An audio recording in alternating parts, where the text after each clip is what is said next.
Did you know there wasn't just one big reason that caused World War One, and that there were several reasons that led up to it? Really? Mm-hmm. Hello, my name is Kiana. Hello, my name is Pami. Hello, my name is Miracle. Hello, I'm Lily. So, what exactly caused World War One?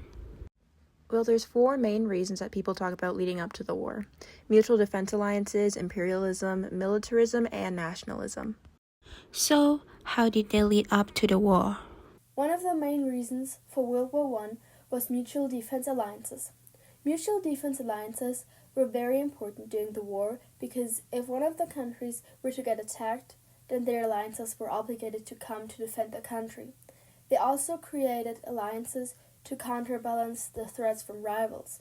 Countries shared strategic plans or interests as well as territories. It was to help the allies protect their goals. These alliances were meant to maintain peace by ensuring that any country could dominate Europe. They increased the likelihood of war because nations felt obligated to support their allies and in conflicts. Imperialism was another cause. It was the expansion of European nations as empires. This means one powerful nation conquers, controls, and exploits one or more colonies. Actually, militarism was connected to imperialism and nationalism because military power was seen as a national and imperial power because strong armies and navies could protect homelands, pique interest in imperial trades, and diminish rivals' threats. Governments and leaders who failed to maintain armies and navies that were capable of enforcing nations were often seen as weak and incompetent. Militarism was a significant force in Europe in the late 1800s and the early 1900s, so many European governments were influenced or dominated by military leaders, interests, and priorities. It was strongest in Germany because military leaders dominated the government with little to no control otherwise. Militarism, combined with new weapons, emerging technologies, and developments in the industrial production, fueled a European arms race that Germany had also been a part of.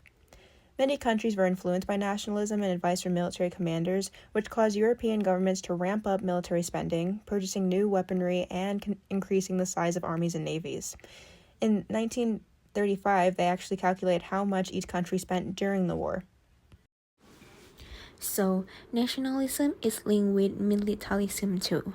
First, I'm gonna tell everyone about what is nationalism in the way shortly and easy. Nationalism is a political ideology that emphasizes the interest and culture of particular nation or group of people. Nationalism fueled intense rivalry among European nations as countries sought to assert their dominance and unify ethnically. Led groups often at the expense of others. This intensified competition for colonies and resources, driven by imperialist ambition, created friction among power eager to expand their empire, especially in America and Asia. Militarism further exacerbated tension as nations significantly increased their military expenditure and embraced the belief that military solution could resolve dispute. This armed race fostered an atmosphere of suspicion and hostility, leading countries to prepare for war as a means of safeguarding their nation's interests. Collectively, these elements create a volatile environment ripe for conflict, ultimately culminating in the outbreak of World War I. And the final straw that started the war was the assassination of Archduke Franz Ferdinand on July 28th in 1914. Who was he and why did they target him? Franz Ferdinand was the heir to the Austrian throne. On that day, the Black Hand, which was a Serbian gang, decided to assassinate him when they learned where he would be meeting that day. They viewed him as a threat to Serbia's independence, and they aimed to free Serbia of the Austro-Hungarian Empire. Ferdinand and his wife Sophie were able to escape the first assassin's bomb, but they were shot just a couple hours later by Gavril Princip. Austria and Hungary presented an ultimatum to Serbia, but obviously they declared war on them 5 days later when their requirements weren't met. This declaration of war provoked several other declarations of war globally, which we now know as World War I. The countries that first got involved in the war were Russia, Belgium, France, Great Britain, and Serbia, who went against Germany and Austria-Hungary. What exactly was unrestricted submarine warfare? It was a military strategy used by Germany during World War I, where Germany U-boats or submarines would target and sink any ship, even civilian or neutral ones. Without warning, they meant to block off Britain and stop them from getting supplies, but it resulted in sinking several neutral ships, including American ships. The most well-known incident was the sinking of the British ocean liner Lusitania in 1915, which killed 128 Americans. When Germany continued to use restricted warfare, they argued the U.S., who everyone knew was trying to remain neutral. Their decision to resume unrestricted submarine warfare by 1917 pushed the U.S. towards war. But that wasn't the final straw, right? The Zimmermann telegram is what made the U.S. finally decide to declare war on Germany. I have a copy of the Zimmermann telegram. Here, take a look. But these are only numbers. Yes, but the numbers are standing for words. Telegramm Nummer 1. Ganz geheim. Selbst entziffern. Wir beabsichtigen, am 1. Februar uneingeschränkten U-Boot-Krieg zu beginnen.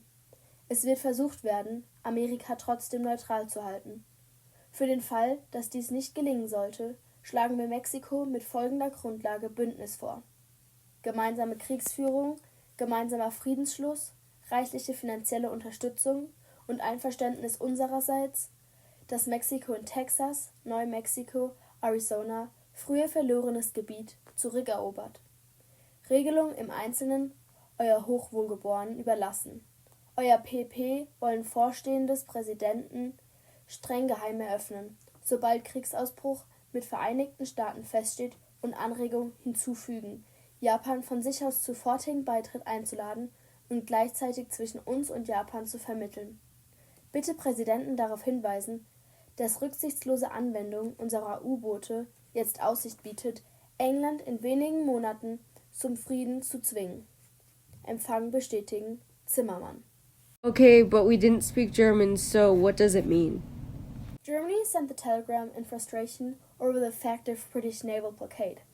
Its pledge to limit submarine warfare was broken on February 1st, 1917. In response to the breaking of the Sussex Pledge, the United States severed diplomatic relations with Germany. So, what is Sussex? The Sussex Pledge was a promise made by Germany to the United States in 1916. During World War I, before the latter entered World War I, it was to limit submarine warfare. Oh, okay. So anyways, on February 24th, several weeks later, the British presented the Zimmermann telegram to the US government in an effort to capitalize on growing. So that's essentially why the U.S. joined the war. And that also wraps out how the outbreak of World War I can be traced back to the interconnected factors, including mutual defense alliances, imperialism, militarism, and nationalism. They create a highly volatile environment where tensions between the great powers were increased by the competition for land, the arms race, and the intense pride people felt for their own nations. The alliances that were intended to provide security instead bound nations to support one another when conflicts arose, which eventually turned a regional issue into the First Global War. Ultimately, the combination of aggressive foreign policies, the glorification of military power, and the loyalty citizens felt with their own national identity set the stage for World War I, before the assassination of Archduke Franz Ferdinand officially started the declarations of war. And that's the end of our podcast. We hope you enjoyed our podcast.